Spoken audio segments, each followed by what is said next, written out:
Hackathon.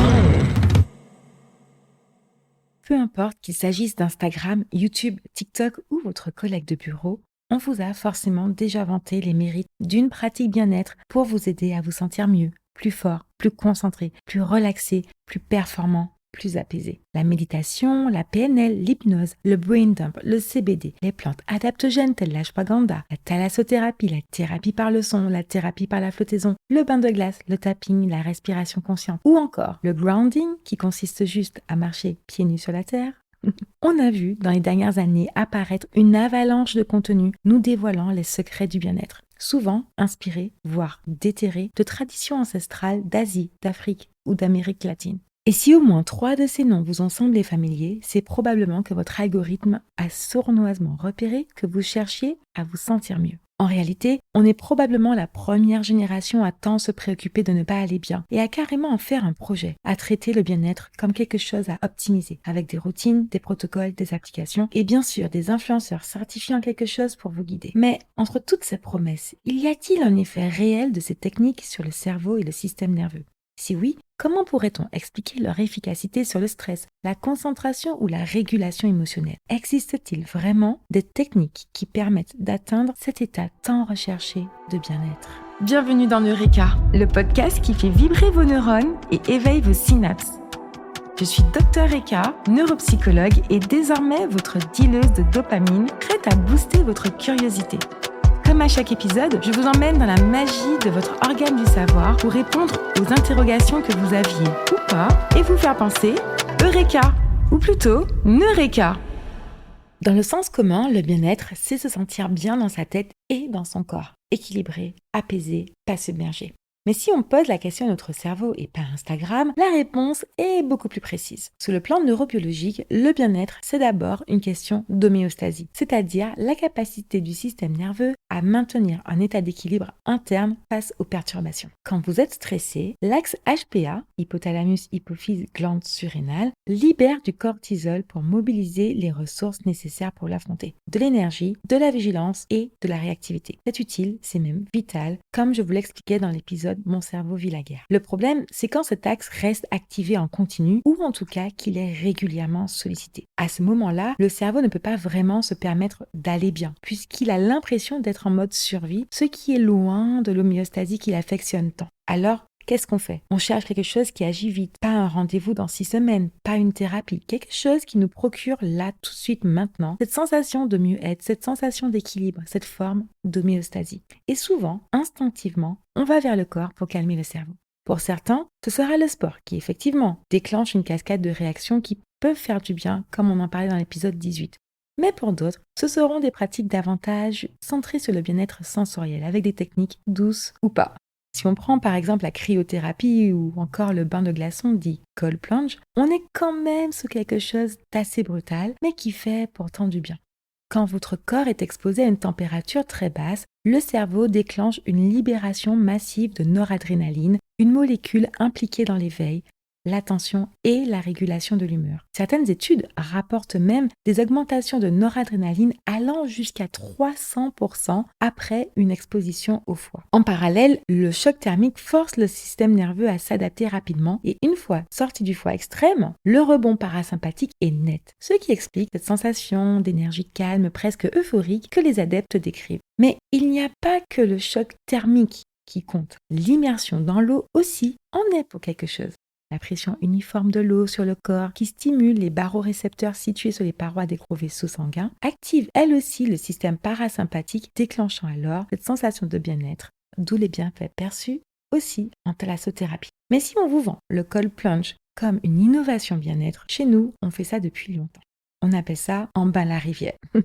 Même mécanisme, mais zéro protocole. Juste son maillot et sa glacière. Et tout ça fonctionne grâce à un acteur central. Le nerf vague, c'est un nerf long et ramifié qui relie notre tronc cérébral à presque tous nos organes vitaux, le cœur, les poumons, l'intestin, etc. Et ce qui est remarquable avec ce nerf en particulier, c'est que 80% de ses fibres sont ascendantes, c'est-à-dire qu'elles montent du corps vers le cerveau, ce qui permet une régulation dite bottom-up, c'est-à-dire que l'état du corps va venir modifier celui du cerveau. Concrètement, Cela veut dire que l'activation du nerf vague par une action particulière activera le système nerveux parasympathique, ce qui va permettre au rythme cardiaque de ralentir, au cortisol de diminuer et à l'amygdale, la structure qui traite la menace, de se calmer. Votre cerveau reçoit alors le message RAS, on est en sécurité. Et si le bain de rivière ou le cold plunge sollicite ce mécanisme par le choc thermique, il existe une façon encore plus accessible, encore plus universelle qui permet d'activer le nerf vague. Quelque chose que vous faites déjà 20 000 fois par jour, sans vous en rendre compte et sans payer. Respirez. Quand vous respirez lentement autour de 5 à 6 cycles par minute, vous stimulez directement le nerf vague qui active à son tour le système nerveux parasympathique. C'est donc le mécanisme derrière toutes ces pratiques qui gravitent autour de la respiration consciente, le breathwork, la cohérence cardiaque, le box breathing, etc., etc. Et ce qui explique que notre respiration peut avoir un effet positif sur notre état de bien-être, c'est qu'elle augmente la variabilité de la fréquence cardiaque, la VFC, qui est l'intervalle de temps entre chaque battement cardiaque. Contrairement à ce qu'on pourrait penser, un cœur ne doit pas battre de façon trop régulière. Plus son rythme de battement est irrégulier, donc flexible, plus la VFC est élevée et donc plus le système nerveux est capable de s'adapter, de récupérer, de se réguler. Et des études randomisées contrôlées, notamment celle de Lehrer et Jartfit, publiée en 2014, montrent qu'un entraînement régulier à la respiration lente augmente significativement la VFC et donc favorise indirectement une meilleure régulation du système nerveux et par cela un meilleur contrôle des sensations de stress. En gros, que ce soit par la respiration ou autre, votre état physiologique influence indirectement votre état mental, pas de façon métaphorique, mais de façon mécanique. Mais le corps n'est pas le seul chemin vers ce bien-être, il y en a bien d'autres.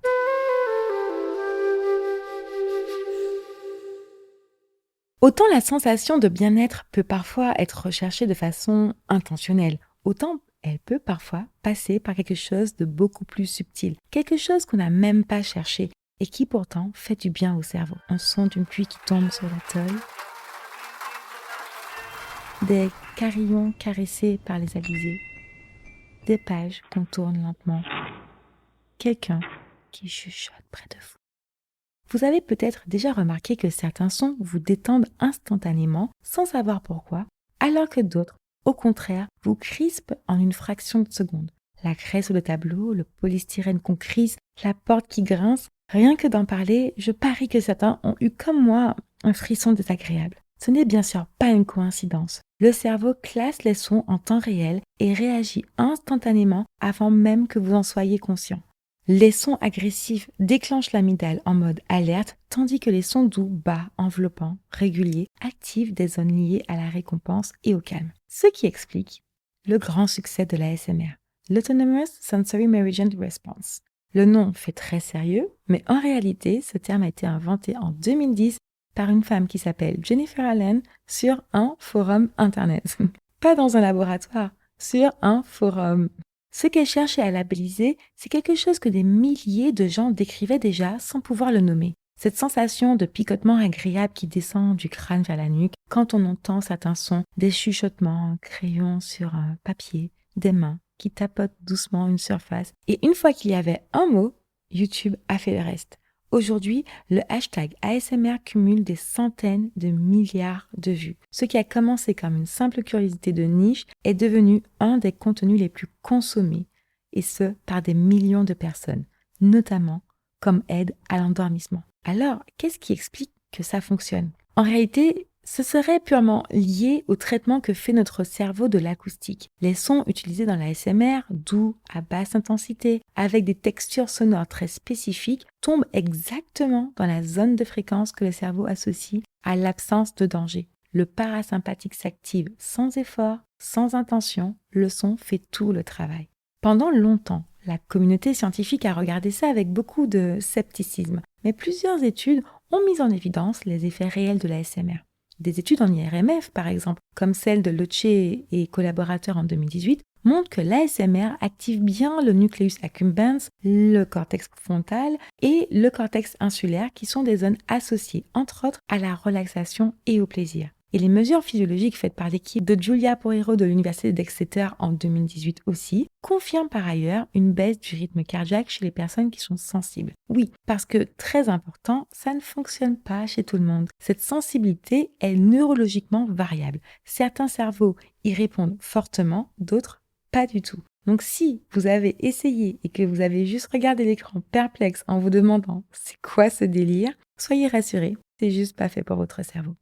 C'est un peu sur ce même principe que reposeraient les bienfaits du sound healing ou les bains sonores, aussi appelés sound baths, où on entre en immersion avec des bols tibétains, des gongs, des carillons, etc. Cette pratique, elle n'est pas née, elle, sur YouTube, mais elle vient des traditions contemplatives de l'Himalaya, vieilles de plusieurs siècles, pour aider à la méditation et à l'éveil spirituel. Bien que les données scientifiques soient encore très minces, on suppose que la vibration créée par le bâton qui frôle le bord du métal se propage dans l'air sous forme d'une onde sonore à des fréquences basses, stables mais continues, ce qui oriente l'activité cérébrale vers des états plus lents, avec des ondes alpha associées à la détente et à la rêverie et avec des ondes θ associées à la somnolence, ce qui crée ainsi cette sensation de relaxation profonde proche de la sensation de flottement qui favoriserait l'endormissement.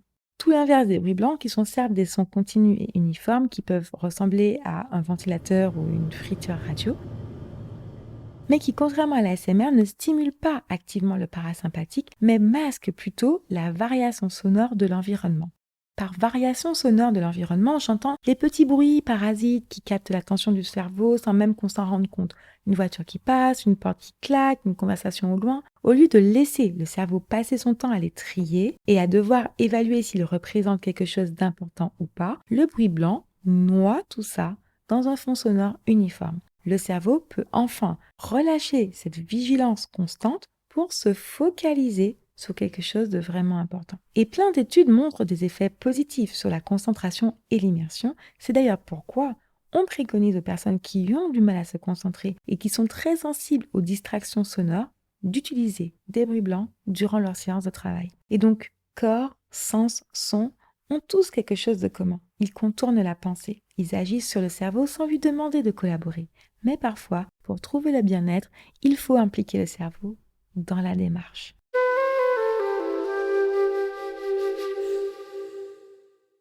Vous connaissez ce moment où vous êtes allongé dans le noir, fatigué, et votre cerveau, lui, se remet à vagabonder. Les trucs que vous n'avez pas finis, la conversation d'hier que vous auriez dû gérer autrement, un souvenir d'il y a 3 ans qui ressurgit sans prévenir, la to-do list de demain, la sensation d'inconfort, de stress et de confusion qui peut aller avec. Bonne nouvelle, votre réseau en mode par défaut, le DMN, Default Mode Network, est fonctionnel et fait exactement ce pourquoi il est conçu. Quand vous n'êtes pas focalisé sur une tâche précise, le cerveau ne s'éteint pas. Il active ce réseau qui planifie, anticipe, rumine, voyage dans le temps. C'est lui le responsable de ce bruit de fond mental que beaucoup d'entre vous cherchent à faire taire. En réalité, cette envie de faire taire ce bruit n'est pas tout à fait nouvelle. Des moines bouddhistes indiens avaient déjà compris il y a plus de 2500 ans que le cerveau laissé à lui-même partait dans tous les sens. Alors ils ont développé des techniques pour l'entraîner à rester là, présent, ancré par la méditation. Dans la religion bouddhiste, il existe plusieurs formes de méditation. Le samatha, qui est la plus ancienne et classique, est une méditation de concentration où on doit se focaliser sur un objet, un point, etc.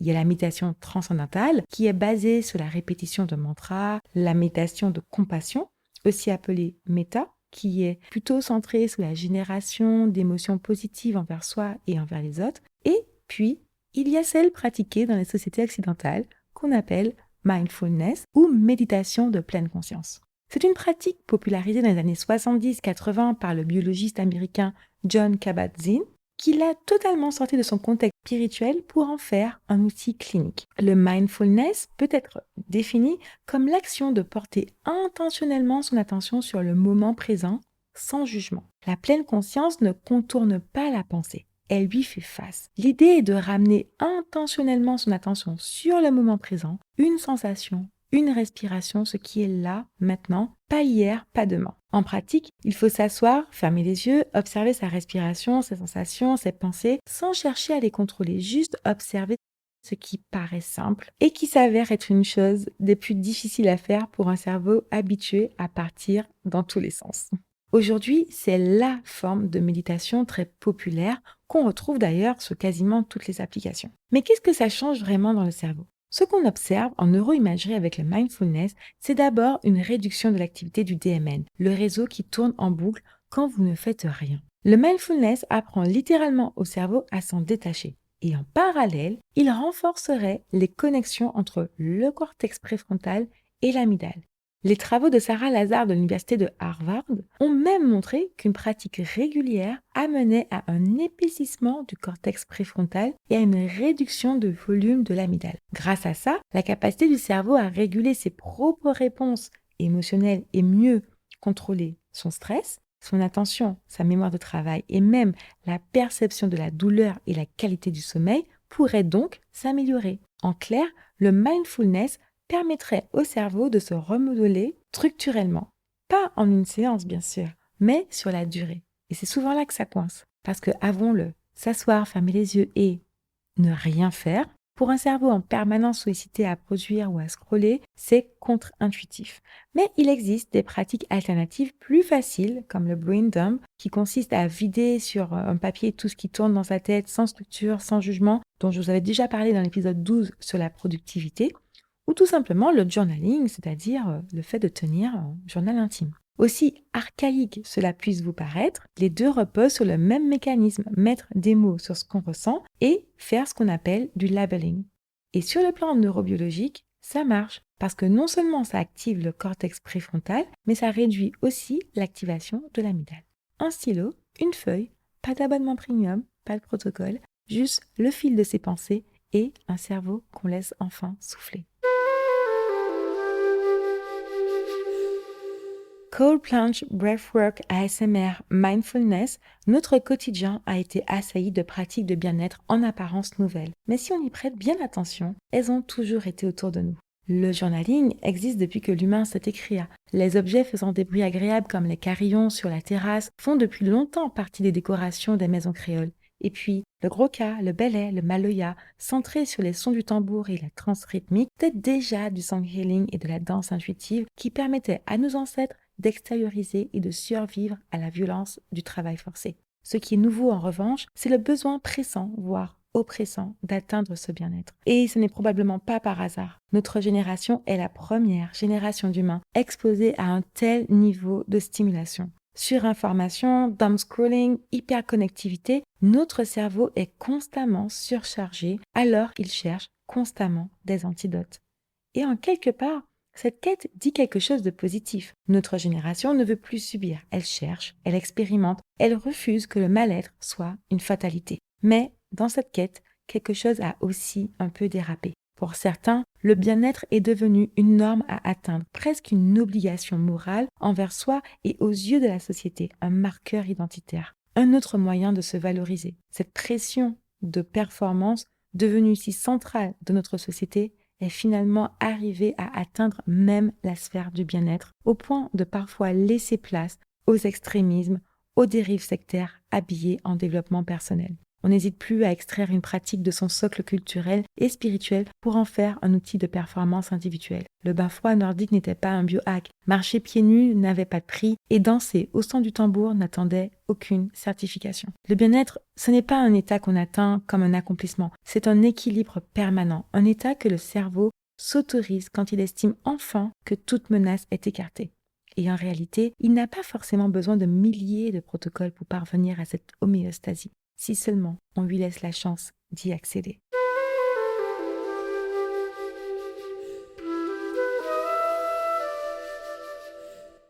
Voilà, c'est l'heure de se déconnecter.